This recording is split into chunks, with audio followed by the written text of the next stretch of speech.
Buenos días, queridos amigos, hermanos, familia de la fe que nos vemos en este día. Les saludo a todos ustedes con la paz del Señor.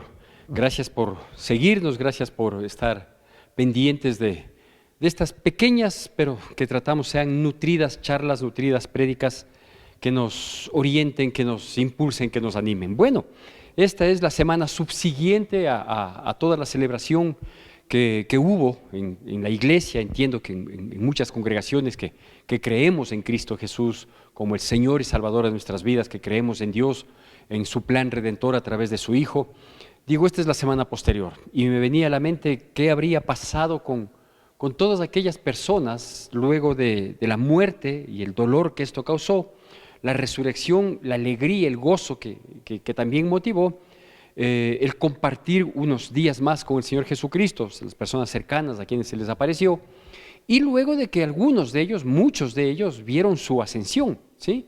Habiéndoles dejado algunas instrucciones posteriores. La palabra de Dios dice que les había hablado del reino de Dios en esos días también, y ahora ellos ya estaban sin el Señor Jesucristo, entre ellos, con la presencia del Espíritu Santo en ellos, o a punto de experimentar ese revestimiento, esa presencia del Dios Espíritu Santo en sus vidas, y lo que tenía que venir por delante, ¿sí? Por un lado, usted sabe, usted conoce, inclusive la historia así lo ratifica, que el imperio romano, ¿sí?, motivado, presionado por los judíos ante su fracaso en la pretensión de seguirle, ellos pensaron que al matarle a Cristo Jesús acababan con este movimiento, con esta propuesta, con este proyecto que tenía Dios, y pensaron que eso iba a quedar ahí, y no fue así. Por el contrario, tomó mucha más fuerza,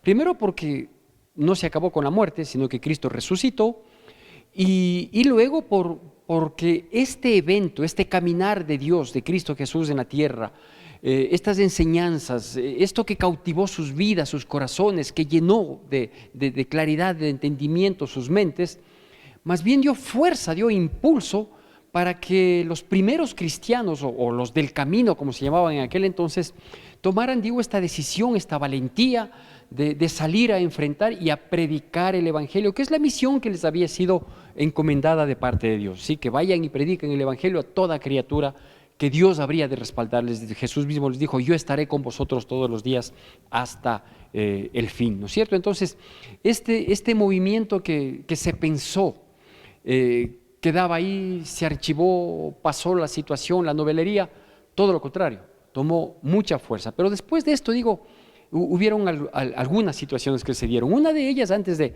topar unos pasajes bíblicos, una de ellas es que hubo la carencia, por así decir, de uno de los discípulos, ¿sí? Jesucristo había conformado un equipo de 12.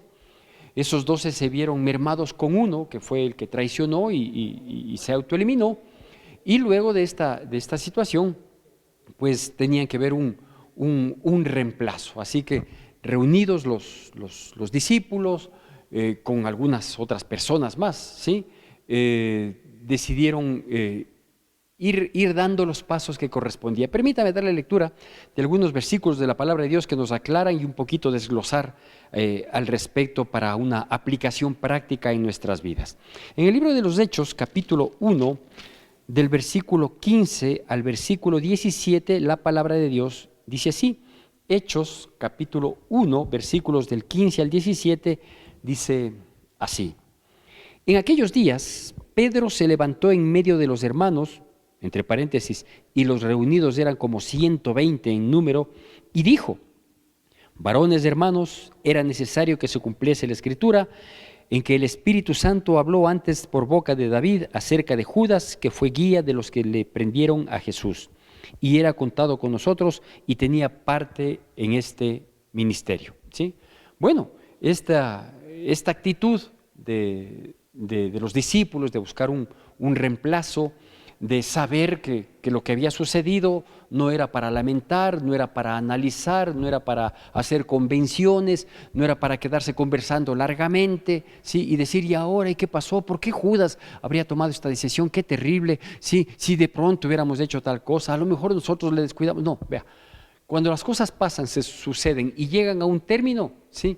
Uno tiene que no detenerse primero en estar especulando de lo que fue, pudo haber sido o habría ocurrido. No ganamos nada. Ya pasó, ya se dieron las situaciones, ya se enfrentó la situación. En un momento causó ira, dolor, indignación, la traición, ¿sí? Al ver que inclusive con una multitud respaldada por los que pretendían prenderle al Señor, ya se dio, ¿no es cierto? Luego él desapareció del planeta, nunca más estuvo con los 12 y luego se supo lo que él había tomado la decisión de hacerlo, se acabó, punto. Entonces, ¿qué dice Pedro? ¿Sí? Pedro se levanta, eso es lo primero que quiero yo destacar. Pedro se levanta, es decir, toma la iniciativa, trata de dar el siguiente paso, ¿sí? Dice, Pedro se levanta y dice, bueno, lo que ha sucedido es lo siguiente, ¿sí? No es más que el cumplimiento de lo que estaba escrito, tal como fue dicho por David en uno de los salmos, sí, que alguien iba a traicionar, que alguien iba a incurrir en esta situación, ya, él lo hizo, ahora nosotros tenemos que ver qué es lo que tenemos que hacer. Lo que tenemos que hacer es buscar un reemplazo y eso es lo que hacen, pues ellos actúan de manera no solo rápida, inmediata, sino correcta, porque después de reconocer lo sucedido, sí, sabiendo que eso tenía que cumplirse y que estaba escrito y que se cumplió, pues buscan este reemplazo y lo hacen de la manera correcta, es decir, dicen, a ver, no vamos a estar diciendo, Dios mío, dinos de Tin Marín de Dopingüe, ¿quién fue? ¿No es cierto? No, sino que dicen, a ver, entre las personas que han estado cercanas, que han estado con nosotros mientras Jesús salía, entraba, que mostraron fidelidad, compromiso, porque si bien el grupo de trabajo, el equipo, digamos, eran los 12, pero había muchas personas más que permanecieron fieles, firmes. Ahí entonces dice, entre los que hemos visto su fidelidad, su compromiso, que también son gente servicial, dispuesta, ¿sí? ¿A quiénes podemos mirar? Entonces ellos primero, oiga esto, primero, ellos miran desde el punto de vista humano, aprecian la situación, ahí sí analizan, ¿no es cierto? Entonces dicen, sí, puede ser José o Barsabás llamado el justo, o puede ser Matías, o pueden ser varios candidatos, podían haber sido, ¿no es cierto? Pero ellos son los que escogen, y escogen en base a lo que ellos les consta, a la experiencia que ellos habían tenido de estas personas, al currículum que a ellos les constaba de estas personas. Y luego de esto entonces ponen en oración y le piden al Espíritu Santo que les guíe y que le digan, Señor, tú eres el que decide, tú eres el que manifiesta las cosas, muéstranos quién es el que tiene que ocupar este lugar. Todos estos aspectos, estas actitudes yo quiero que vayamos tomando en cuenta, ¿no? Una, que Pedro se levanta, la otra que procuran dar solución a la situación, no se detienen en trivialidades, en conversaciones inútiles, y luego que ellos escogen, sabiendo que lo que había que hacer era escoger a alguien que reemplace al que estaba faltando, ellos escogen entre los posibles candidatos basados en el conocimiento que ellos tienen de esas personas, y luego piden a Dios, al Espíritu Santo, que les guíe para ver quién habría de ocupar ese lugar. Inmediatamente después de solventada esta situación, porque los problemas hay que enfrentarlos y hay que solventarlos. Una vez solventada esta situación, ¿sí?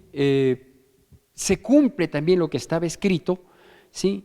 En cuanto a la experiencia del revestimiento de poder, que Hechos capítulo 1, versículo 8, había sido confirmado y ratificado de parte del Señor Jesucristo antes de ascender a los cielos, de que vendría el Espíritu Santo y recibirán poder para testificar, etcétera, etcétera, algo que lo habíamos compartido la semana o la prédica anterior, digamos, que fue a nivel de iglesia, y tienen esta experiencia, ¿sí? Donde ellos estaban reunidos todos, ¿sí? Y de pronto dice que entró un viento recio, o como un viento recio, y fueron repartidas lenguajes, ahí dice lenguas, pero en realidad creo que más aclara decir lenguajes, porque habiendo gente de distintas nacionalidades, de distintos lugares, con distintos idiomas, ¿sí? todos les entendían en cada uno de sus idiomas, es decir, no es que estaban hablando cosas incoherentes, no es que estaban hablando cosas que no se entendían, no estaban hablando lenguas angelicales, no estaban hablando eso, estaban hablando lenguajes humanos que quizás ni ellos mismos sabían, los discípulos, los apóstoles, ni ellos mismos sabían que manejar esos lenguajes, pero se sorprendía todo mundo diciendo, es increíble, estas personas no son letradas, muchos de ellos, y les escuchamos que hablan en nuestros idiomas, o sea, es increíble. Entonces, no es que ellos aprendieron en ese momento esos idiomas, sí, sino que simplemente el Espíritu Santo de Dios permitía que ellos hablen en el idioma que ellos hablaban, y que los otros estén escuchando en los idiomas que cada uno conocía. Entonces, ¿quién hace esa obra? El Espíritu Santo de Dios, Dios que es todopoderoso, ¿sí? Que yo puedo hablar en mi idioma y alguien puede escuchar en el suyo, si no es que yo sé ni buscarle mérito a nadie. Aquí el único mérito tiene Dios, ¿no es cierto? Jesucristo les dijo, yo voy a estar con ustedes, yo les voy a respaldar. Y ahí está uno de los tantísimos respaldos que la iglesia primitiva vio y que nosotros como iglesia debemos buscar, ese respaldo de Dios. ¿Cómo? Haciendo las cosas como corresponde, obedeciendo, procurando santidad, y hacemos las cosas, lo que creemos que tenemos que hacer, lo que de acuerdo a nuestro análisis humano tenemos que hacer, y Dios va a respaldar si es que estamos encaminados dentro de la voluntad y del propósito de Dios. ¿Sí? Entonces, yo quiero que vayamos ahora un versiculito más en el siguiente capítulo de los Hechos, Hechos capítulo 2, después de que sucede todo este revestimiento de poder de parte del Espíritu Santo, que trajo confusión a los asistentes, al punto que alguien por ahí se atrevió a decir que creo que están borrachos de estas personas. Entonces vemos lo siguiente, Hechos capítulo 2 versículo 14, luego le comento algo más. Hechos 2, 14 dice así: entonces Pedro, poniéndose en pie con los 11, alzó la voz y les habló diciendo, varones judíos y todos los que habitáis en Jerusalén, esto os sea notorio y oíd mis palabras. ¿Sí? Entonces, nuevamente vemos que Pedro se levanta, ahora ya no solo delante de los aproximadamente 120 que habían estado y que entiendo eran personas seguidoras, cercanas de Cristo Jesús, sino que ahora se levanta ya en medio de una multitud que estaban viendo atónitos lo que estaba sucediendo. Y aquí yo quiero detenerme un poquito, primero dándole el nombre de esta charla, de esta prédica, que es tan necesario. Hoy en día se necesita tanto de personas como este Pedro, ¿sí? Que podemos ver nosotros, ¿sí?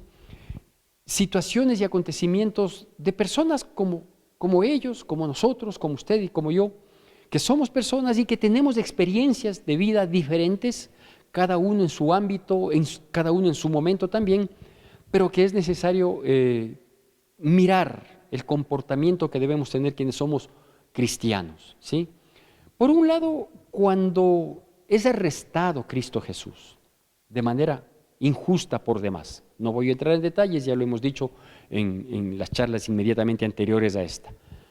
Después de ser arrestado, de ser muerto y sepultado, fueron a buscarle al Señor Jesucristo o al cuerpo del Señor Jesucristo en el sepulcro, no encontrándolo, son invitados a permanecer en Jerusalén, se les presenta el Señor Jesucristo, pasa con ellos un tiempo glorificado, hablándoles, ministrándoles, y luego asciende al cielo. Cada una de estas situaciones, la injusta sentencia que la cumplió, que fue la muerte, el quebranto y el dolor que esto causa, el gozo y la alegría de la resurrección, la confianza de tenerle nuevamente entre ellos, y ahora la responsabilidad que venía por delante, ya sin la presencia física del Señor Jesucristo aquí, con la expectativa de recibir a otro Dios, al Dios de Espíritu Santo en sus vidas, al cual ya no lo verán, pero que lo van a sentir y les va a guiar en tanto en cuanto predispongan sus corazones y se manejen dentro de la línea de Dios. Todas estas situaciones generan reacciones, ¿sí?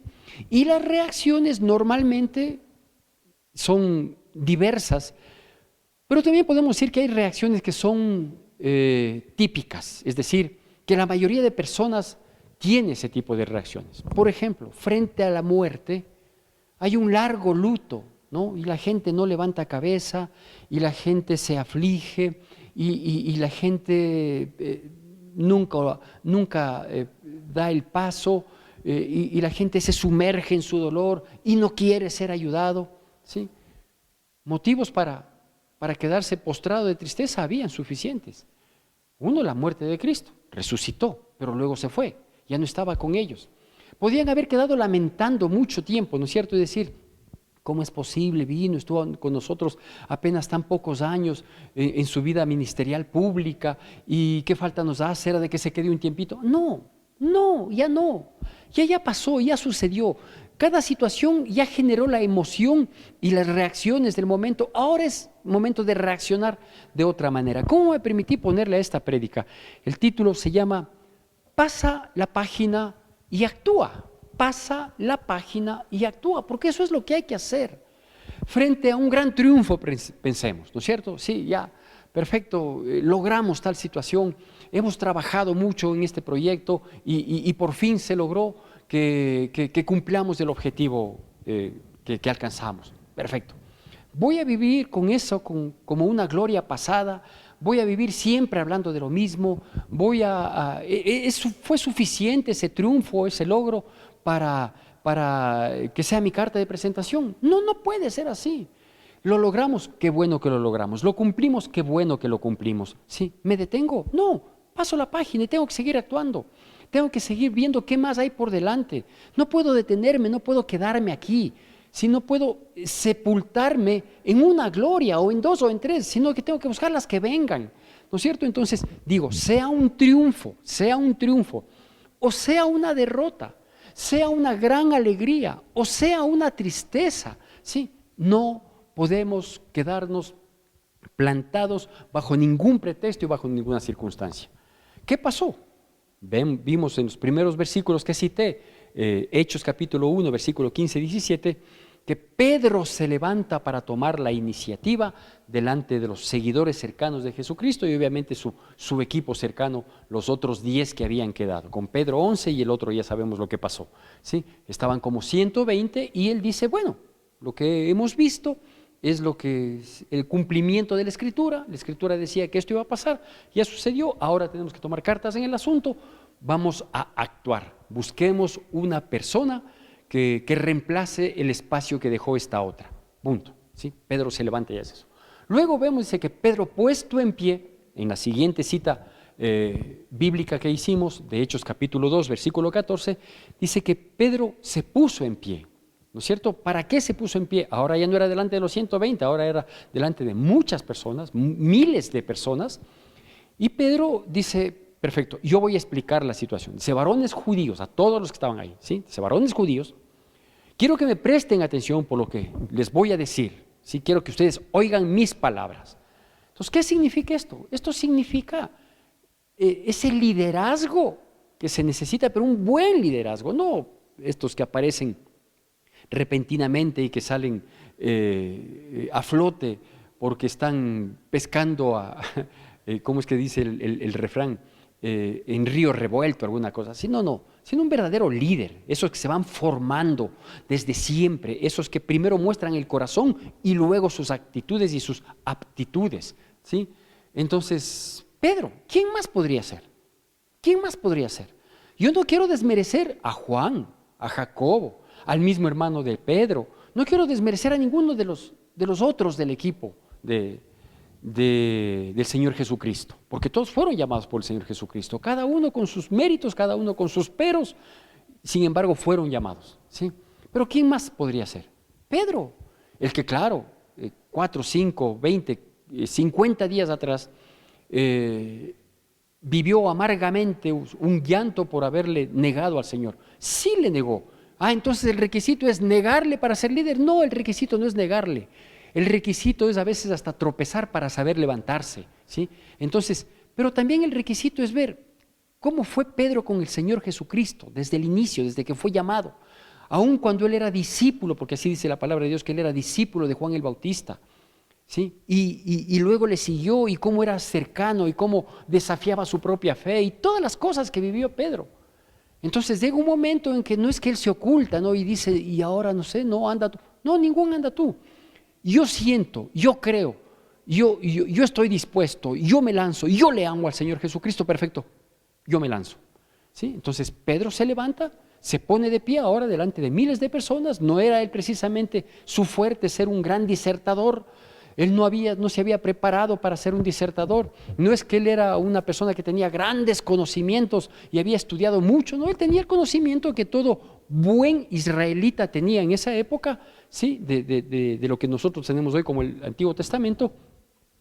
Y con ese conocimiento, con ese entendimiento, sobre todo con la experiencia que tuvo con Cristo Jesús, que fue una experiencia verdadera, genuina, de verdadero compromiso, a pesar de la falla que cometió al negarle al Señor Jesús, pero nunca se alejó, nunca se apartó. Simplemente fue un tropiezo que el Señor consideró que fue necesario. Por eso es que Satanás le pidió para zarandearle y Jesús le dijo: zarandeale, porque le va a hacer bien este zarandeo. Punto, se acabó. Y se levanta. Digo, ¿cuánta necesidad existe hoy en día? No solo en la iglesia cristiana, ¿sí? Sino en la sociedad, en los colegios, en las universidades, en los trabajos, en los condominios, en las urbanizaciones.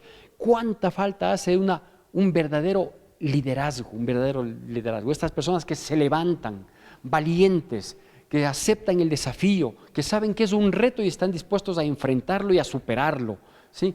Pero claro, no es solo la emotividad de que yo me voy, ¿no es cierto? Porque yo conozco personas, han pasado por mi vida, personas que dijeron: sí, cuente conmigo, vale la pena desgastarse por Cristo, y que no sé qué, y cuando se les dio la oportunidad, o cuando Dios les dio la oportunidad de que hagan algo, no, tuvieron temor, no, que no me siento bien, que no es así, ¿no es cierto? Entonces, ¿qué hace Pedro?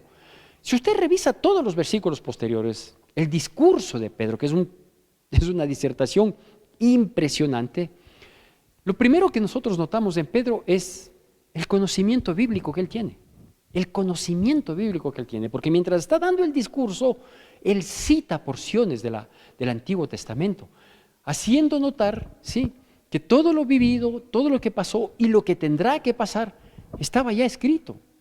Que las profecías del pueblo de Israel habían sido correctas y que se estaban cumpliendo fehacientemente. Pero él cita esto. Entonces, claro, él era un pescador ignorante desde el punto de vista académico, pero no en cuanto al conocimiento de la historia del pueblo de Israel, y la historia del pueblo de Israel está empapada de profetas y de lo que ellos dijeron.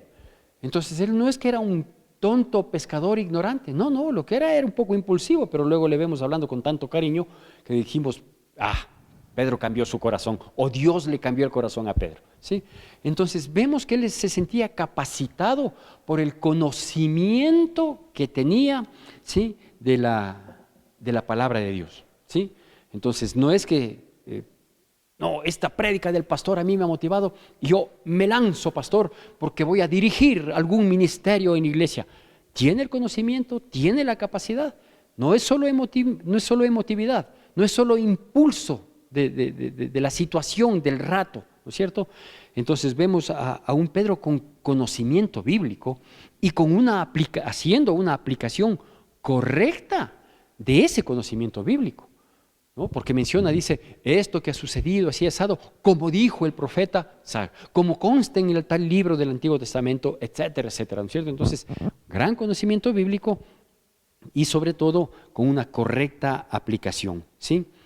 Y luego vemos que después, de esta tremenda disertación, por ejemplo, él llega a una conclusión contundente, ¿sí? Es decir, toda su disertación no fue un hablar por hablar, no fue un decir por decir, no procuró solo poner orden en la situación, no, ¿sí? Sino que él sabía a dónde iba con lo que hablaba, él tenía un rumbo. Yo suelo preguntar a veces a los grupos cuando encargo la responsabilidad, por ejemplo, a ciertas personas, ¿no? No encargo a una sola, trato de que sean más de una las personas que se responsabilizan de un área ministerial, ¿sí? Y les digo, ¿tienen algún plan, tienen algún proyecto? Entonces sí, me comparten, hablamos, conversamos, ¿sí? Digo, ¿y a dónde vamos? O sea, ¿cuál es el objetivo? ¿A dónde queremos llegar con esto?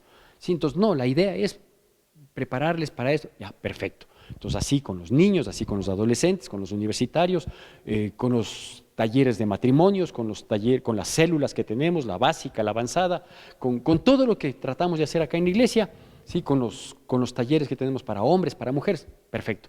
¿A dónde vamos? ¿Cuál es el propósito? ¿No es cierto? Obviamente hay un propósito general aquí que es afirmarnos en el Señor, que tratamos temas específicos en tales o cuales áreas, pero la idea es afirmarnos en el Señor, es decir, que mañana no venga cualquier viento de doctrina y nos impresione y nos saque, ¿sí? De la sana doctrina que contiene la palabra de Dios y que nos preocupamos mucho en cumplirla, ¿sí? Entonces, es necesario que sepamos hacia dónde vamos. ¿Hacia dónde fue Pedro? Permítame darle otros pocos versículos, ¿sí? En el libro de los Hechos, en el capítulo 2, del versículo 36 al 40, la palabra de Dios dice así.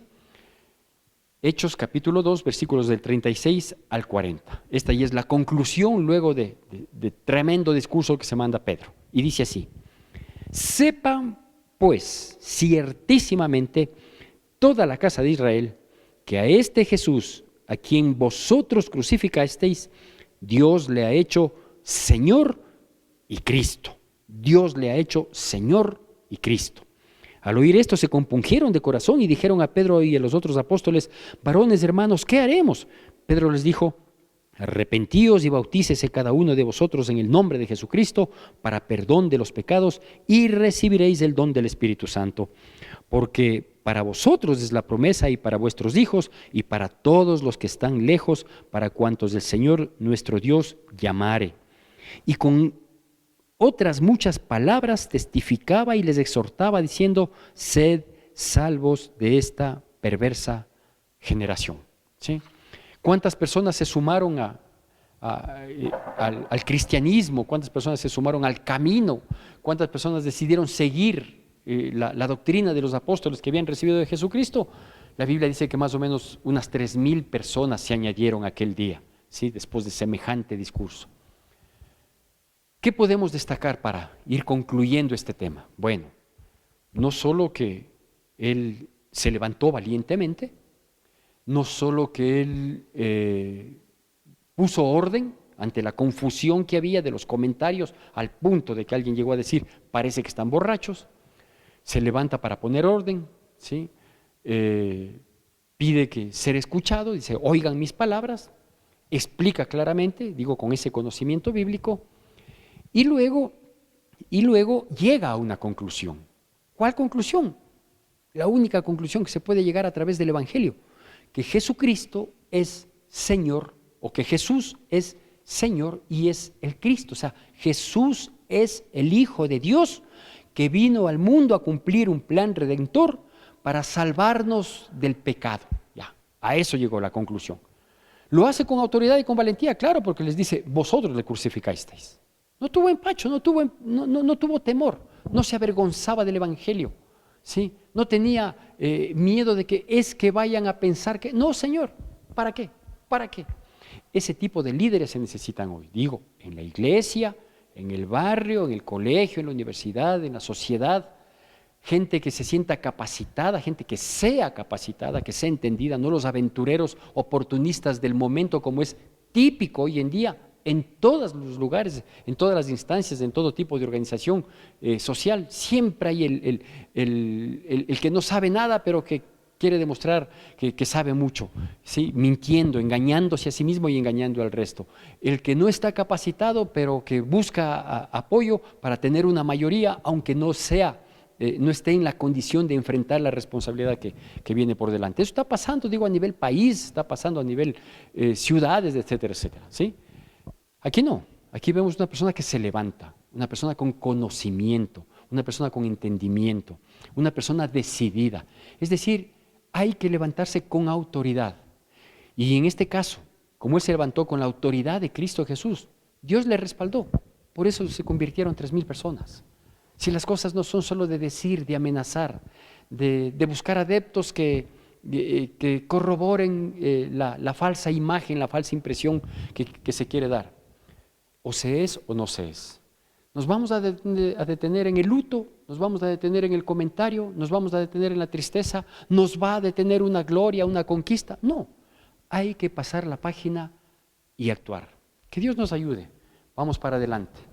Siempre tomados de la mano de Dios, sin presumir, sin buscar popularidad, nada, haciendo lo que tenemos que hacer con humildad y sencillez, y si son las cosas para el Señor, sí, con mucho temor y temblor. Que Dios nos bendiga poderosamente en Cristo Jesús.